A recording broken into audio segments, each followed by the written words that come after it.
Motion graphics is kind of becoming one of those things that graphic designers are expected to know now. So you might use it to make your work look cooler online, or to fully realize the concept, or maybe some job wants you to be a one-person animation studio. And yeah, After Effects looks terrifying. And I've used it for almost a decade, and I still feel like I've got no idea what I'm doing. But the funny thing is, ooh, sorry, microphone. The funny thing is you don't need to, because you only need a small handful of techniques to animate pretty much anything: icons, logos, patterns, graphics. And that small selection of techniques that will empower you to do anything, that's exactly what we're going to cover in this video. Let's go. So we're going to start in Illustrator, and first up I'm going to open up a file. This is a logo design I created for a lovely chap called Jason. And these are the three aspects that make up a logo you'll see in a moment. We have the pencil for drawing, we have the pin for travel, and the bridge for architecture. Now when going from Illustrator to After Effects, everything that you want to animate individually, you need to have on its own layer. So that's why the black and gray areas are on separate layers. And if you want to add new layers, you can do it here. So that's literally it. Now we just need to save the file. We'll save it as an Illustrator file, .ai, and that is step one done. Right, that's the easy part done. Now into After Effects we go. Ha-ha!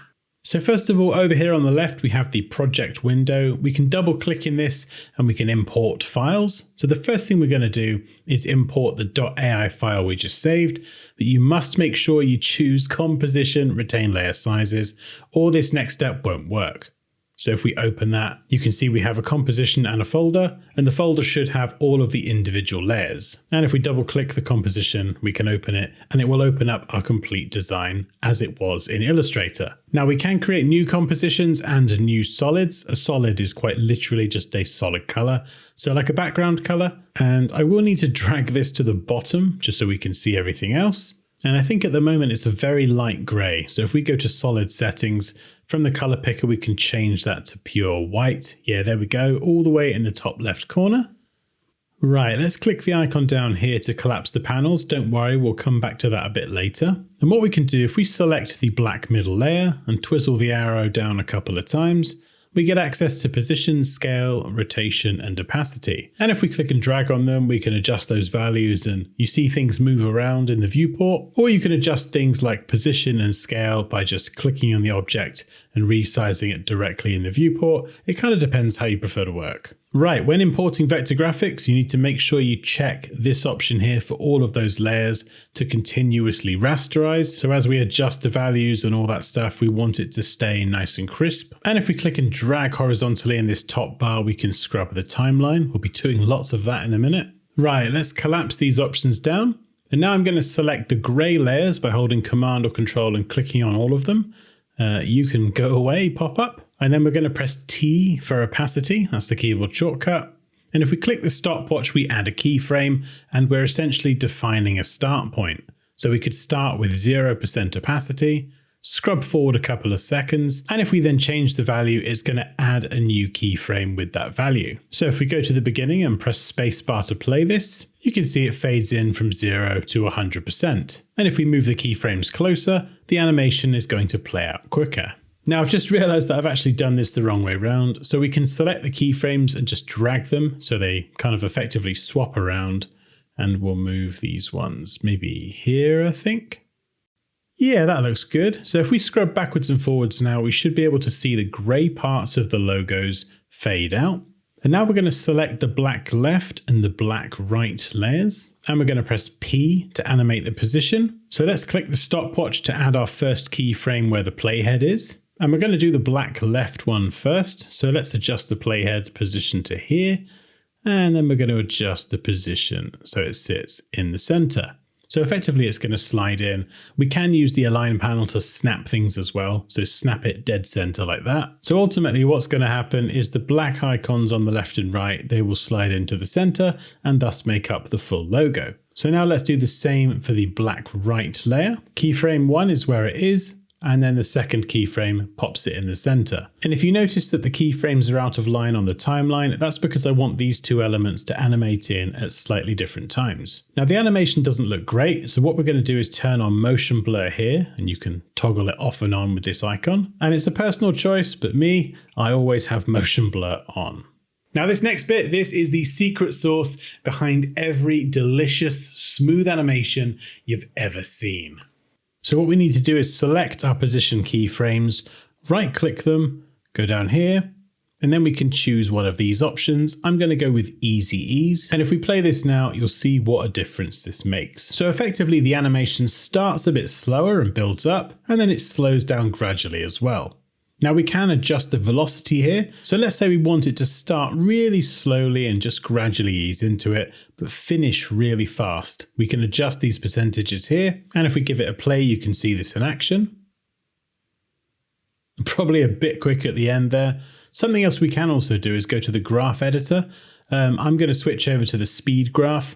This can be a bit more complicated, so if you don't like playing around with this, and honestly I don't, I would just stick to the percentage boxes we looked at a second ago. But if we switch back and give it another play, I think that is going to be a big improvement. Yeah, there we go, nice. Right, now we're going to select black middle, and we're going to adjust the scale for this one. So let's add our keyframe. But before we adjust the scale of the black middle layer, we need to make sure that the other black layers are parented to that black middle layer. So for black left and black right, we're just choosing black middle from the dropdown. And now when I adjust the scale, the layers that are children of this parent layer, they adjust with it. So I've just scaled it up by 20%. We're going to move forward a few frames and then drop it back down to 100. So once the logo is complete, it gets bigger and smaller very quickly, kind of like a little boop or a pulse. And of course, again, with these keyframes, we are going to add Easy Ease, so everything is nice and smooth. And if we give it another play, the purpose of this is to show how clever this logo design is, how all of the different parts ultimately make up the whole. Okay, so that's one example done. This next one is going to be a rotation animation, and we're going to set this up so we could loop this indefinitely. So this is like a badge emblem version of the design. I have the text in a circle and I can adjust the rotation and it spins. Really easy. So let's go and add a keyframe here and we can scrub forward, I think maybe 5 seconds, and we'll adjust the rotation. So we could do this freely, or we could enter 360 degrees, so it does a full circle. And then if we give this a play, we should see it spin. There we go. Now, once you do 360 degrees, you can see it changes to 1 rotation. We could punch in 10 and it will be really fast, just for fun. But no, let's go back to 1, I think. There we go, much better. And now we can adjust the settings for this composition.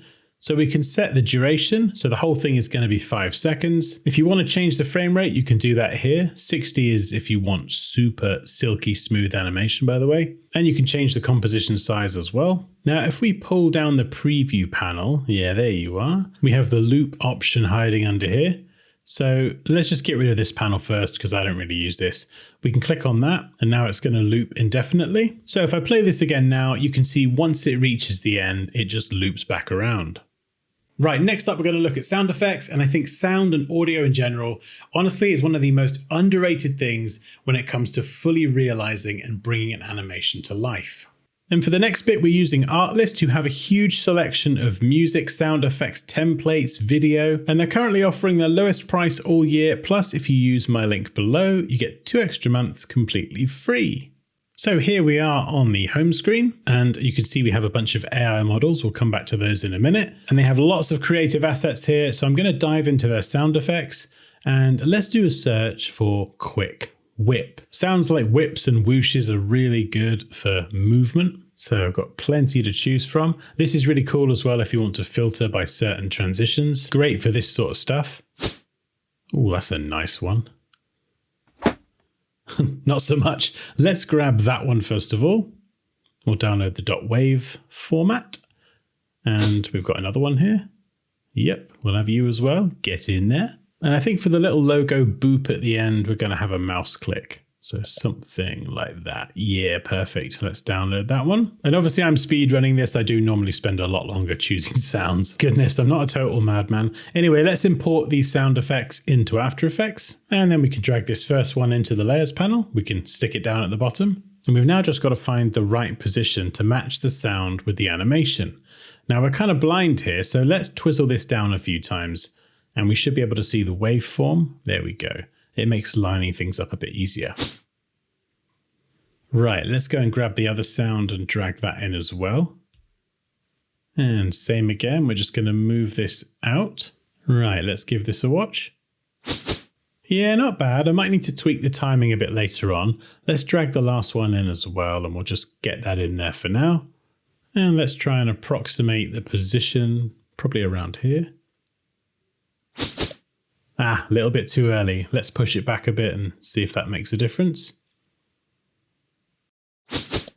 Yeah, perfect. Okay, that'll do for now. I can always refine the timing later. Right, let's give the whole thing a play with added sound effects. Right, next we're going to switch things up a bit and look at how to create the most insane animations without hours of frustration, days of work, and we can do this in literal minutes. So here we have the completed mark already assembled, and I've saved this as a JPEG, and we're back on Artlist and we're going to use AI Video. We're going to use this as a reference image. So let's go and find that file. There we go.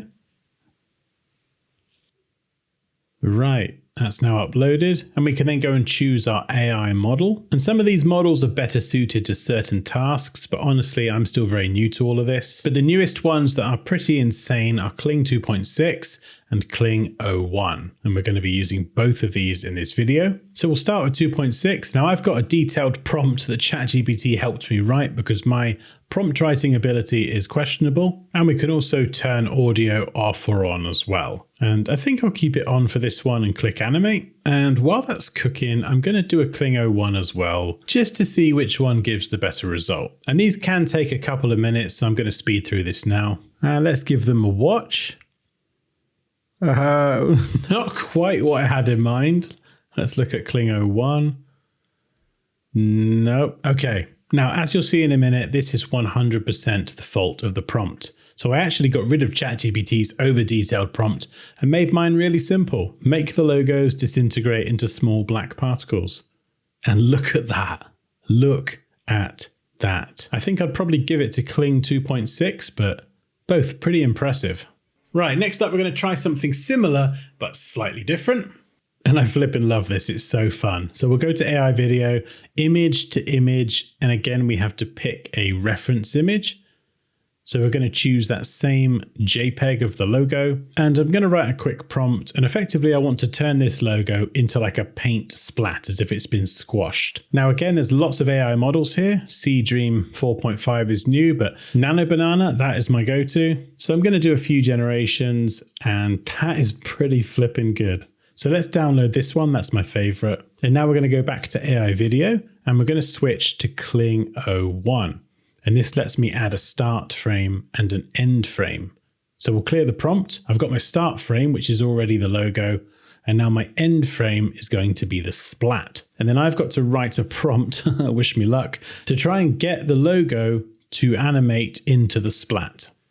All right, let's give this a go. Fingers and toes crossed. Let's see what it's done. Ah, I can work with that. Let's have a look over here as well. That's okay. I think I like the first one though. So I'm going to go ahead and download this. It's not exactly as per the prompt, but now I've downloaded it, I can import this into After Effects and we can go and refine the animation. So if we click here, we can extend this out and we can actually lengthen or shorten the clip to make it play out over a longer or shorter duration. And what I'm going to do is actually split the clip in two here and then have the first part splat really quickly and then have the paint spread out really slowly after. But to really sell this effect, we're going to go and grab a paint splat sound from Artlist. It's a bit morbid, but we're going to use this one, Stabbing Thud. I mean, technically a bit more violent than paint, but it does the job and it sounds good. Right, let's get that sound effect in, adjust the position, maybe forward a bit more, and then let's give it a play. And this took me less than 10 minutes. Right, next up we're going back into Illustrator and then After Effects, and we're going to set up and animate a pattern. So you can see these cute little icons are inspired by the logo design from earlier. And again, just like before, every icon is on its own separate layer. So I've imported the Illustrator file into After Effects. Let's go and zoom in. And if I select Pencil 1 and press R, add a keyframe for rotation and scrub forward. And let's put this second keyframe all the way at the end of the timeline and we'll rotate it by 1. And I'm going to do the same for all of the other icons as well. We can rotate in negative values, and I'm going to make them all rotate randomly at different speeds. So you can see they now all rotate at different speeds and in different directions. And if we want to turn this into an animated pattern, we're going to hold Shift and select all of the icons. And then let's make sure that we continuously rasterize, don't forget that, and add the motion blur. And then we're going to right click and choose pre-compose. And this functions just like a smart object in Photoshop, and it will turn all of these selected layers into a new composition. And we can now duplicate this with Command or Control D and adjust the position. So we'll just offset it like this. And we're just going to keep duplicating and adjusting the position for all of these until we cover the entire viewport. And if we make any changes inside the pattern master composition, they will be updated across every instance. Right, so that was using After Effects. Now we're going to hop back into Artlist and we're going to try and do something completely different, but using the same pattern. Right, so back in Illustrator, we'll select these 6 icons and we're going to go to Repeat Grid. And if we move this to the top left corner, we can extend this out here so it covers the entire artboard. And then on the right hand side in the properties panel, we've got lots of repeat options. And these can be very useful if your pattern is feeling a bit uniform and you want to randomize things a bit. There we go. Right, now let's go to File, down to Export, Export for Screens, and we'll just export this as a JPEG. Right, let's go and rename this file. So we'll just call this full pattern.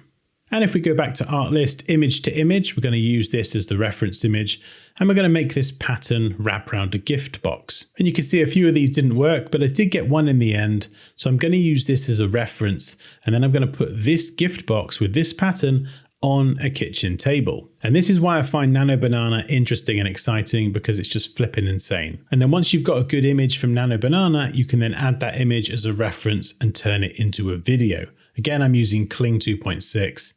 And it just zooms in really slowly on the gift on the table. And if we look at this one over here, the camera's kind of going a bit higher, almost orbiting it. Now we're going to animate a logo using masks and track mats. I know it sounds fancy, it's really not, it's not that glamorous, but it is essential for animating these types of graphics. So here's the full Inspired Life logo. First up, I'm going to lock the background though. We're going to grab the rectangle tool and draw a rectangle over the logo mark. Now, just so I don't confuse myself, I'm going to rename this new shape and we'll call this Mask Logo Mark. And if we click this icon in the bottom left corner, we can expand our layers panel and we get access to track mats. So if we move the logo mark up and then from the drop down, we're going to choose the mask. So this layer and the shape that is now acting as a mask, they are kind of paired together.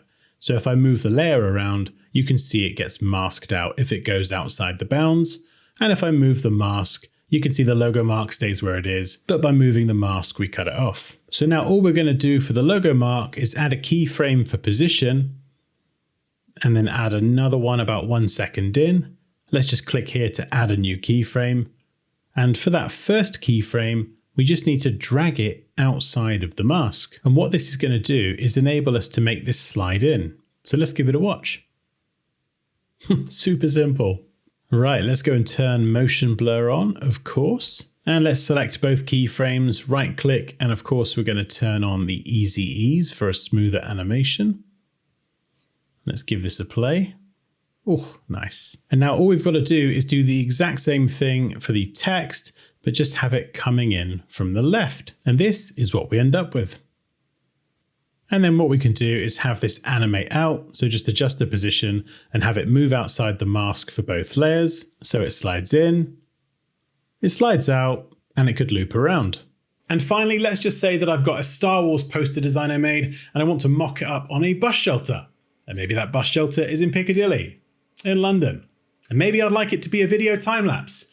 That is now entirely possible. So we're back on Artlist and we're going to generate an image first. And for the reference, I'm going to use a Star Wars poster that I designed on a live stream a little while ago now, actually. And what we're going to do is try and mock this up on a bus shelter in Piccadilly, in London. So I've got a prompt here that I'm going to try. I'm using Nano Banana Pro. Let's give it a go. And before I start mucking around with video, I want to get the right bus shelter. So I'm doing a few different attempts here. This is the one. So let's click animate and it takes us straight over. And this is where I can enter my time-lapse prompt and give it a go. And you can see that's pretty insane. The poster is moving as well, and it shouldn't be. And honestly, this is the one that I spent the longest on. And it turns out the prompt was the issue. So what I did was I worked with ChatGPT to refine the prompt and in the end force it to move everything else except the poster. And this version here is the one that I ended up with. And hopefully all of this together will make that leap into animating your work that little bit easier. Thank you again to Artlist for sponsoring this one. I've got my affiliate link down below if you'd like to check out Artlist and support me at the same time. But otherwise, I will see you in the next one.